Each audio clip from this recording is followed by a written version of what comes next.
Greetings, programs. This is Wretch. Welcome back to Citizen Sleeper 2 Starward Vector. And in the last episode, guys, winds of revolution have reached Wellspring. Maybe not a full-on rebellion, but a massive strike designed to break the Lotic Syndicate's control over the workers and the station in general. Now, we have basically joined up with the leader of the strike named Kirk for several reasons. One, it just seems like something Sleeper would do. And two, Seraphine's sister will not leave her imprisonment unless we help see this strike through. So yeah, we're kind of stuck here. Now we have a job here for Kirk to the Headstream, an isolated Lotic tanker. The Headstream is holding in the debris field on Syndicate orders. Kirk believes it is the perfect target for a mutiny if your crew can get on board and inspire one. So yeah, that sounds awesome. Let's see what we can do here. Is there anything? Looks like we have nothing to do but just the job. Nothing new has kind of popped up. We can't even go into the restaurant now to steal food. So let's see about potentially getting some money with the dice that we currently have. Depot shift. Yeah, let's just do a depot shift. We can do it.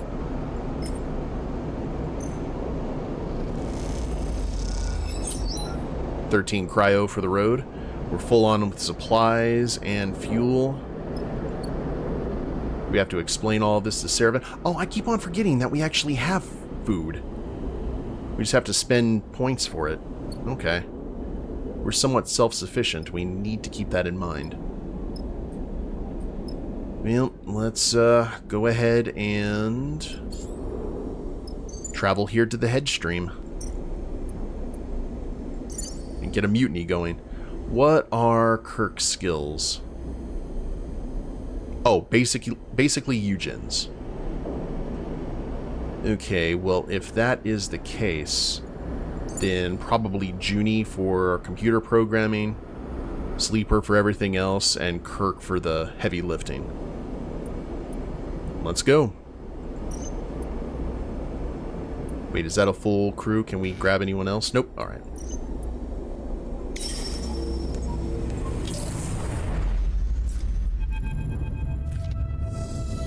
The Headstream looms large in the cockpit windows as it comes to a stop. I can't believe you talked me into this, Seraphine sighs. This is not a good plan. Convincing Seraphine to take Kirk out to this Lotic freighter wasn't exactly easy, but with the pithead on lockdown, there really weren't any other options. A voice crackles over Seraphine's terminal, loud enough to hear, but quiet enough that you can't pick out what's being said. What are they saying? Seraphine glances back over his shoulder at you. They're telling us to prepare for docking. He swallows nervously and turns back to the console. Good. You keep them talking. You look behind you to see Kirk, floating by the doorway. Seraphine flicks the comm switch and begins speaking to the Lotic ship, thanking them for responding to the distress signal, trying his best to play the part of the nervous trader suffering an engine failure in the debris field. Kirk jerks his head for you to follow him into the corridor, and you unclip from your seat and float out behind him. If it's okay with you, I'm gonna play the captain on this one. His flat stare suggests he isn't asking for permission. Is this going to work? Kirk shrugs. If we keep calm and take it slow, it's nothing to worry about. Let me tell you how this is going to go. He starts moving down toward the airlock, and you follow as he talks. The Headstream has been holding here, cycle after cycle, while Wellspring tried to quash our little rebellion. He smiles at the idea.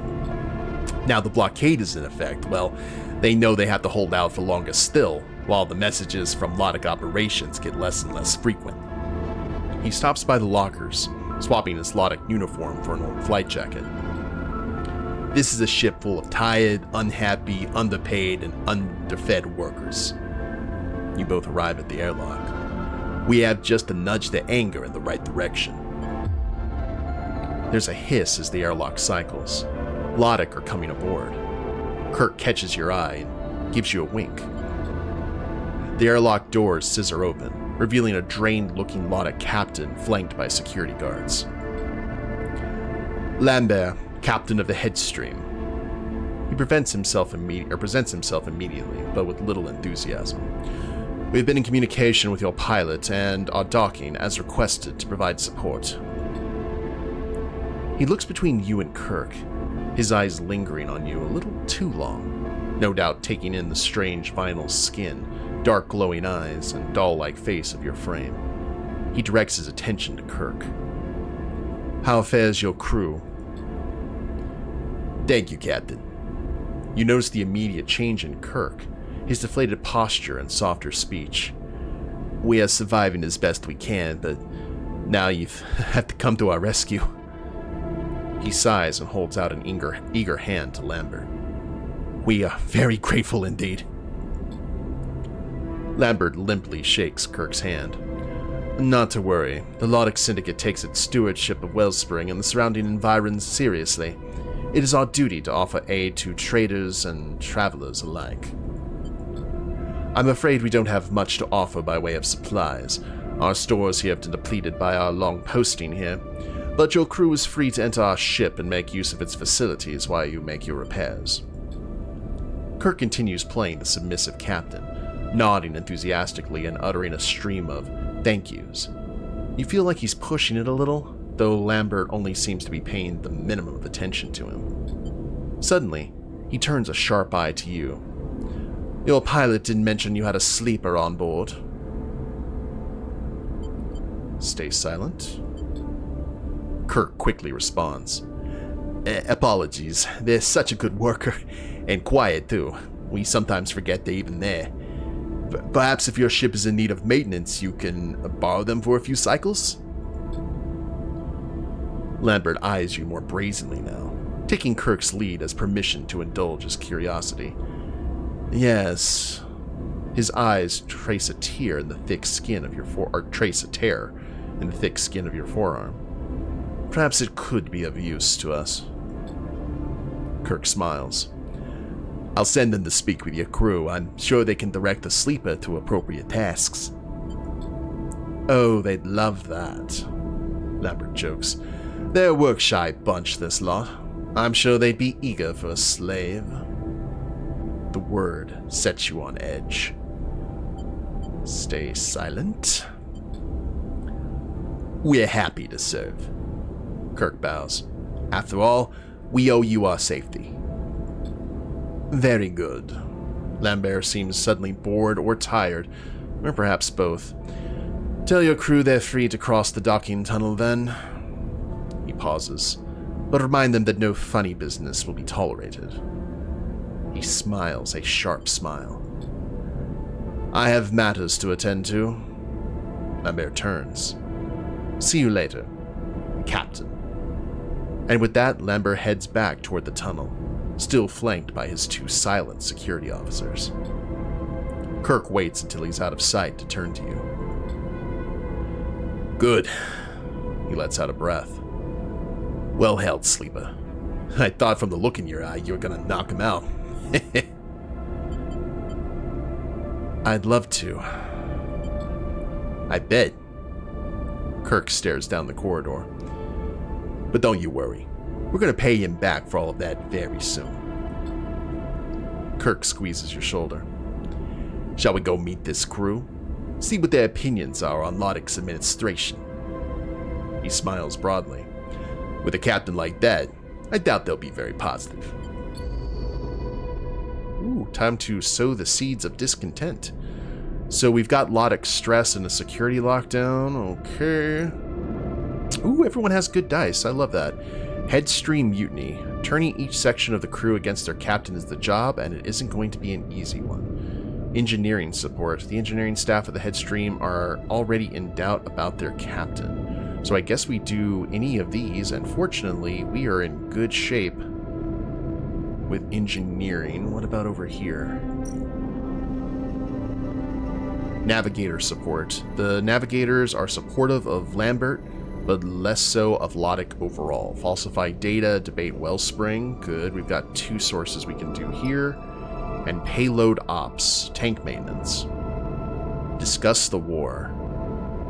Lotic are trying to profit from the war and their monopoly on water. The cargo crews just need some encouragement to see it.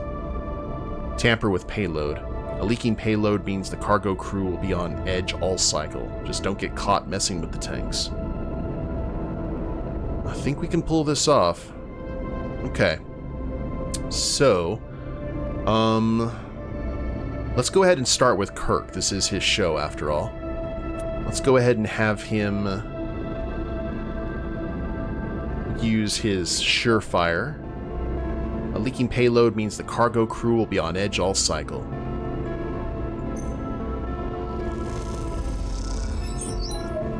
The crew suspects debris damage rather than your crew when the new leak springs. They're just sick of patched up jobs. And then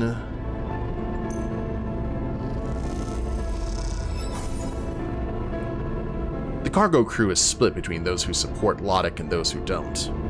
Your opinion isn't wanted. Still not bad. Could be worse. Looks like all of us have our own little sections to work on. Okay, falsified data, 100%. False data in the systems will lead to frustration and mistakes in the bridge text, if you can plan it without being seen.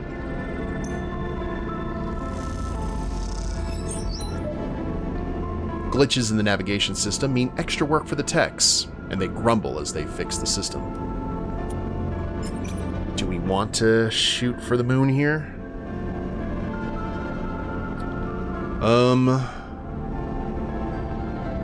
You know, maybe. I'm not exactly sure. Let's back out here just for a second. I don't know if we need to be careful, because it looks like we have like different sections. I don't know if if we have like a limited amount of turns to do that, or if we just need to mind our P's and Q's.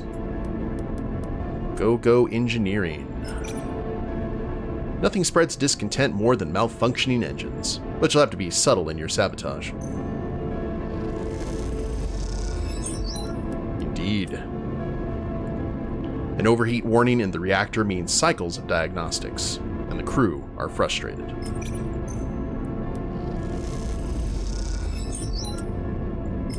Just keep it going. We'll have half of this done in one.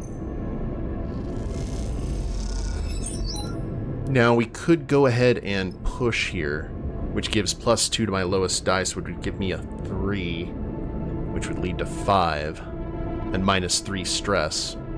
So let's go ahead and push, which gives us a 50% positive or 50% neutral. And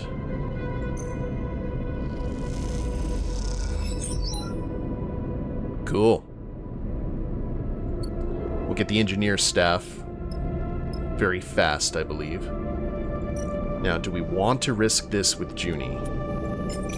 Let's risk it. Why not? Wait a minute. Oh, that's danger. That is danger and not risk. Junie, I think you're just going to go ahead and stay frosty. We're not even going to try anything unless she has 4 or higher. Now we'll actually get to see whether this is a ticking clock for us.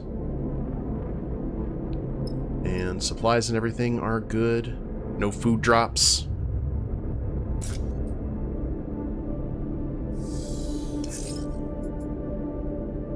Okay, cool. I like that. Let's use our push now.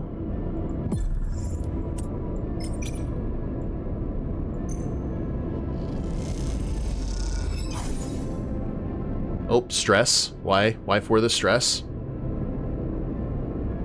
Uh-oh. Oh, I didn't finish it, that's why. Okay. So even a little bit can cause a ton of issues.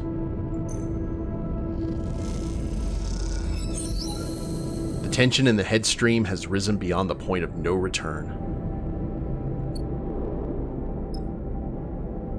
Crisis active +1 per cycle. Okay, now we've started it. Whew. Well, fortunately, we have interface here. we can at least get some positive and negative go. Oh, actually, intuition is where that needs to head for navigator support. Situation on Wellspring is untenable. You just need to get the nav techs to realize that on their own.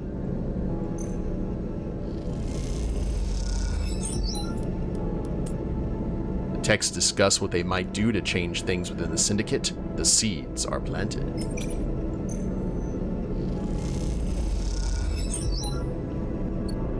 Cool. Oh, what is this? What's going on? I should have looked at this. Sabotage comms. The Headstream crew has started sending updates on the growing tension in Wellspring. This is trouble. Okay. So we need to stop this issue. A few cut wires slow things down, but they're easily fixed. Let's make sure that we don't get to this secondary issue. I should have noticed that beforehand, unfortunately. Oh, wait, I didn't use Kirk's dice. Oh, I'm a dum-dum. Okay. That's unfortunate. I completely just forgot that that was happening, that was a thing.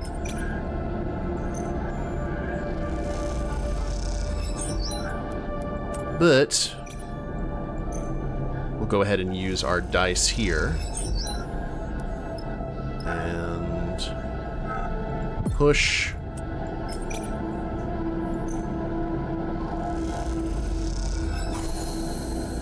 Cut the comms. I need to be careful with my stress now for that. Okay, navigation control. First things first. Kirk, we gotta do the thing, my friend.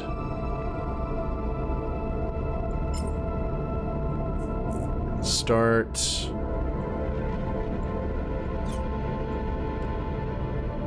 Endure. Well, I mean, you can engage as well, so let's keep that.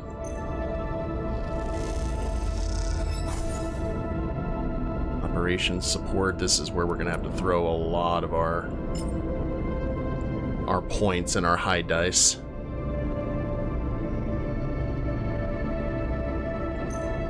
Big bucks, no whammies. Ooh, discussion is treated with disdain and the crew don't trust you. Alright. I love it that Kirk's causing the issues here. But I'm really glad that we went for a more all-around strategy. Because that could be very, very problematic.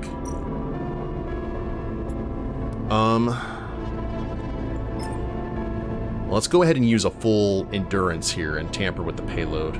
This is the issue. Okay, we're halfway through that.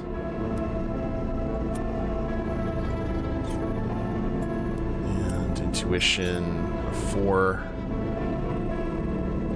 Ugh.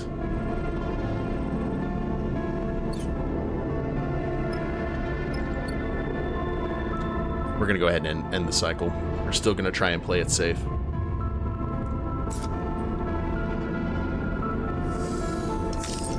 Oh, I just had a dice damage.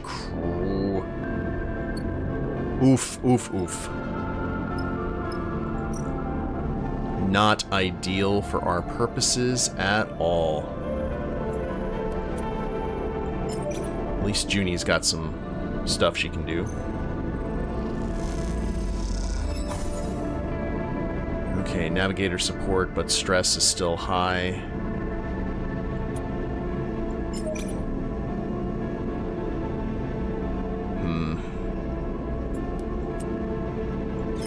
Our intuition here.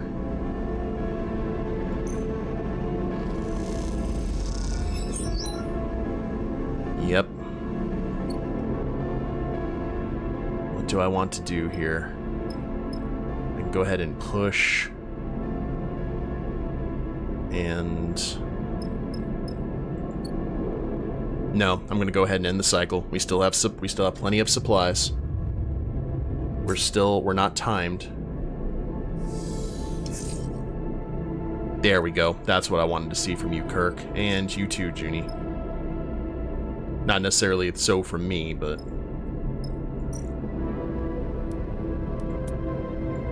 Okay, we can go ahead and have the danger here.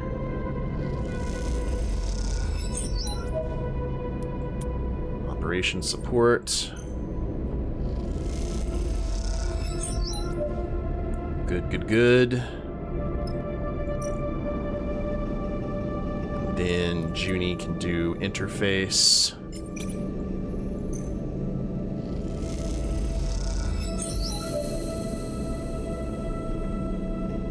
That's done. The navigators are support. Okay. The tension in the headstream has risen beyond the point of no return. And now just this to go. But only one thing left to do. Do I want to... That'll raise my... by 2, and then I don't have the endurance to... One more time. I'm kind of... Wait a minute, can we actually just use our... Oh, we can actually just grab the food like once our stamina starts going low. Yay for self-sustained gardens. Yes, yes, yes, yes, but that's fine. That is no worries, because... Time for us to tamper with the payload. One more time.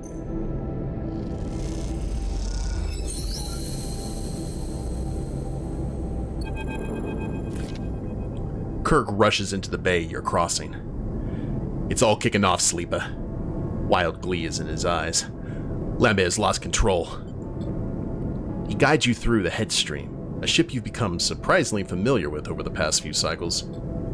Perhaps it's the influence of getting to know the crew and their complaints around Lambert and the Syndicate, but its twisting corridors, thick pipes, and cold metal have taken on an oppressive feel, cycle by cycle, hour by hour. Now, as the shouts of conflict echo down the corridor ahead, where a room glows with the warm light of the galley, you feel that oppressive pall being scraped away, replaced with some new and exciting quality. Enough! Lambert's shout echoes like a shot as you enter the crowded galley. From what you can tell, more than half the crew have crowded into this space and are clumped around, some perched on the side units. I order you to return to your stations! Lambert floats slightly above the crowd, his hands held up in a gesture of futile calming or nervous surrender. You see him glance over his shoulder, and trace in his view, you see security officers tensely gathered at the back of the room. Warren Kirk, yeah. You turn to Kirk, ready to indicate the massed security, but you're met with a wide smile that makes you pause. Just wait. Kirk winks, and you turn to see security moving through the crowd. If you will not retreat willingly, I will have no other choice than to use force. Lambert's voice breaks with anger. Disperse! You watch as the guards form up behind Lambert, and then one moves forward and grabs him, forcing his arm behind his back. The act is met with a raucous cheer from the assembled crew and a yelp from Lambert himself. He's forced through the crowd, who part and jeer, heading directly for the corridor from which you entered. When Lambert is close, Kirk nods to the security officer holding him, and they stop. Lambert looks up in confusion and stares directly into Kirk's grin. You are officially removed from duty as captain of the Headstream, on the authority of the Wellspring Workers Alliance. Kirk's tone is direct and clipped. This is done with the authority of a majority ballot of your crew. Workers Alliance. You have no authority. You're pirates. Lambert spits at Kirk. There will be consequences. Oh, on that, we agree. Kirk nods to the security officers, and they wrench a struggling Lambert from the room. Kirk watches Lambert go, determination set in his heavy brow. What will happen to him? Lambert can enjoy the hospitality of his own brig. Kirk pats you on the back. We have a celebration to muster. The galley erupts in liberated joy, and soon drinks and food are passed around from a stash Lambert had been asking the quartermaster to keep back for his own use. You settle on a counter and look on as the crew celebrates. You watch as Kirk moves effortlessly through the room, giving and receiving thanks in equal measure. Despite his intimidating appearance, you see in him something softer coming to the surface, something reserved for those he has struggled alongside. Fresh allies are old friends to him. After the celebrations have died down and the crew have retreated to make plans for supporting the blockade, holding out on what they have, Kirk approaches you. Not toasting the victory? He offers you a transparent bag of ship-brewed moonshine. To the crew of the Headstream. Kirk smiles. To our comrades. I think it's time we return the Wellspring. He looks off toward the last crew members leaving the room. We've done our job. You don't want to stay? This is their ship. He sighs. And I need to return to our council. You suddenly notice how exhausted Kirk looks, his eyes dark and hooded. He looks down toward the scuffled floor. You did well here. He smiles weakly. We certainly stirred something up. He pauses. I don't want to overthink it. Lambert is right. Retaliation will come. He looks around the room. I hope they'll be ready when it does. He sighs a heavy sigh. He takes another deep breath and lets it out slow. The struggle goes on. He pushes off from the counter and heads toward the docking bridge. You take a moment before you follow, your mind drifting to the crew and the struggle they have ahead. As you do, a small and perhaps unfair part of you thinks, well, that's life in the belt. Inspire a peaceful mutiny on the Headstream. Look at that. And fortunately, we got out, I think, right before things were about to get, kind of bad. We do need to go ahead and get Kirk out of here. So, you can now travel back to the hub. Yes, please. I need a dice. I have a dice to repair. The cut thrums with tension. The steaming city and its brash inhabitants have quieted, not to silence, but to a low rumble of conversation. The blockade is holding, the syndicate is waning, and everywhere there are plans to be made.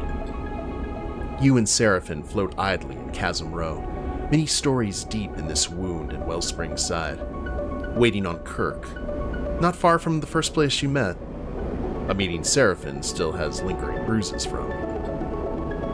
Kirk is inside somewhere, and like every other Lotic contractor, he is making plans. Even before you arrived in Wellspring, he had hijacked the rig's transmitter to speak with his fellow conspirators and make arrangements for his arrival. Watching Kirk's plot unfold made you realize that, despite your involvement, in the end you're just a subsidiary part of this struggle, a chaotic outside actor, with effect but no real influence. Now, waiting for Kirk's return, you feel a little solace in that. You aren't ready to be dragged into another struggle. Not yet. You still have your freedom to win, and looking at Seraphin next to you, you know that he does too. All right, we're on. Kirk comes out of a passage nearby, nodding to the two of you to follow. He leads you both into the Rhyme Market passageways, this time not to the steaming market hall that lies beneath the deepest streets, but to a cramped room, walled with pipes and rusted panels. Just a little longer. He nods to you both. Hold here. He exchanges a serious look with you before pushing off and gliding back out of the room. You watch Kirk go, your relationship having settled into a quiet and mutual respect. His eyes are on bigger things now, workers' councils and contract negotiations, and you know that. Perhaps, one cycle ahead, you'll find a moment to drink together once again and discuss everything that's happened. But for now, Kirk has other things on his mind. Seraphin settles again. You shoot him a look, but his focus is elsewhere, his eyes glazed over. You fold your arms and wait. Sarah? Tala enters so quietly that in the dim room, you barely notice her. She shoots you a look and a smile as she enters. Thank you, she mouths silently, and then turns her attention to her brother. Tala. Seraphin says her name like a sigh, like an exhale. He's shaking his head, his eyes already shining with uncontrollable emotion. She rushes across the room, flying into Seraphin at speed. They embrace, softly spinning in the dust and dark, their fingers dug into each other's backs.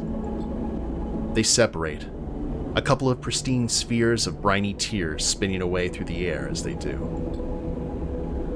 Oh, you're safe.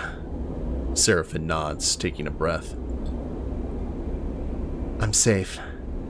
She smiles reassuredly, settling him.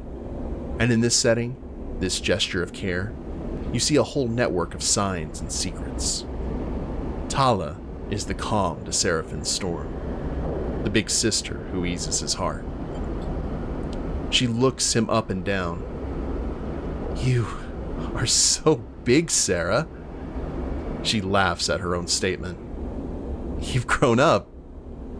She tries to make it sound approving rather than patronizing. You're just the same, sister. Seraphin shakes his head. Calling me big, but making me feel small. The moment the statement leaves his lips, you feel a chill in the room. And you aren't sure if he meant it. Tala flinches a little, hurt but not wanting to show it. I came to find you.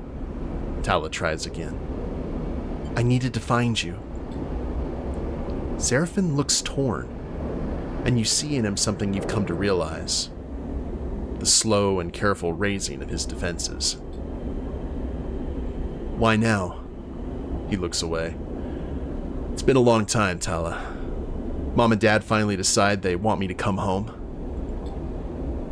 A ripple of emotion runs through Tala, one she can't hide. Sarah, after you left, they're gone. I thought you would have... It's been a long time. It has. Seraphin sets his face into a stern look of control, but you know he is raging inside. And in this moment, you feel closer to him than you have felt in a while. Tala folds her arms, trying to regain a little control of the exchange. It's good to see you, Sarah. So good. You know what is coming. And you see Seraphin brace for it too. But I can't leave with you.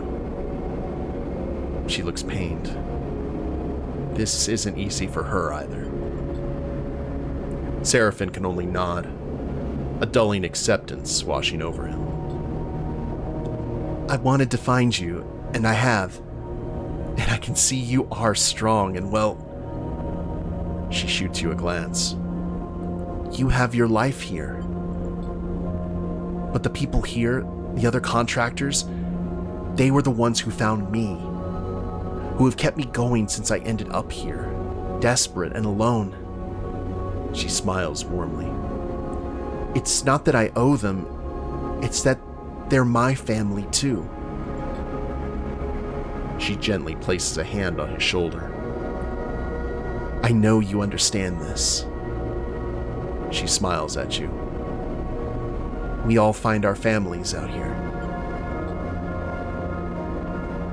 Seraphin smiles, a rare smile, his eyes wet.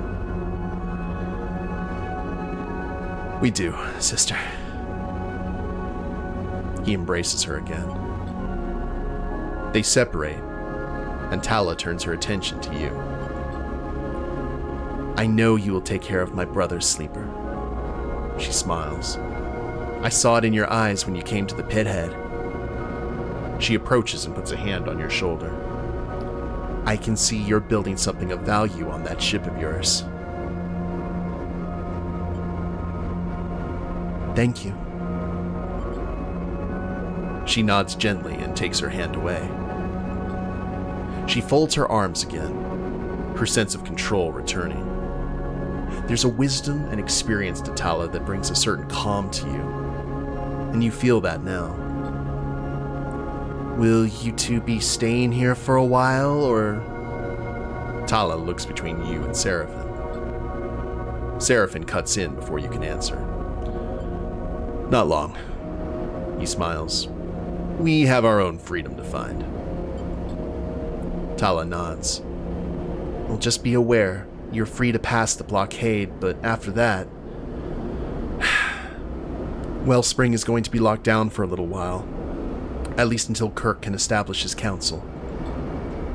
Next time you come, she smiles proudly, this will be a very different place.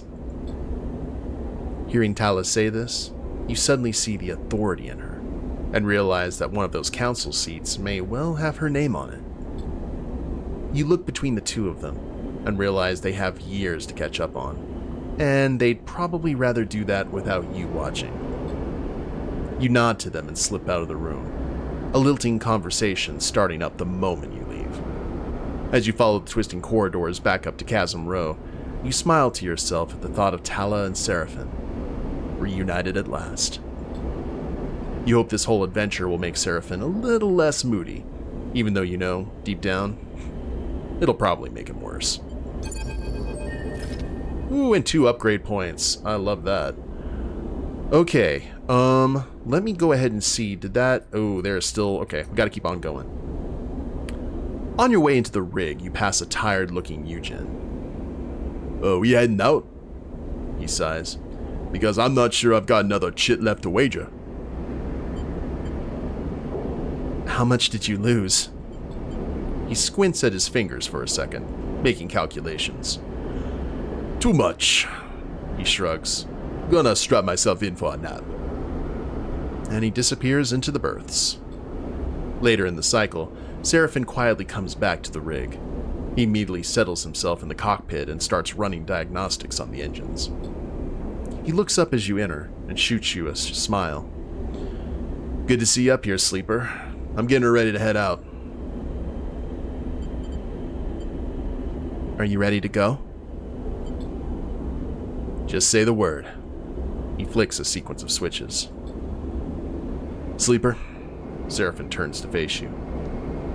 Thank you. He smiles.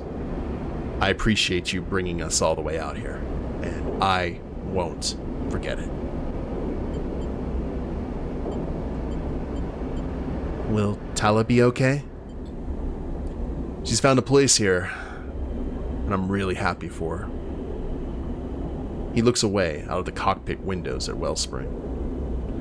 She always was the responsible one, and I was always the one running away. Guess some things never change. Seraphim quietly watches the diagnostics complete, a subtle smile on his lips.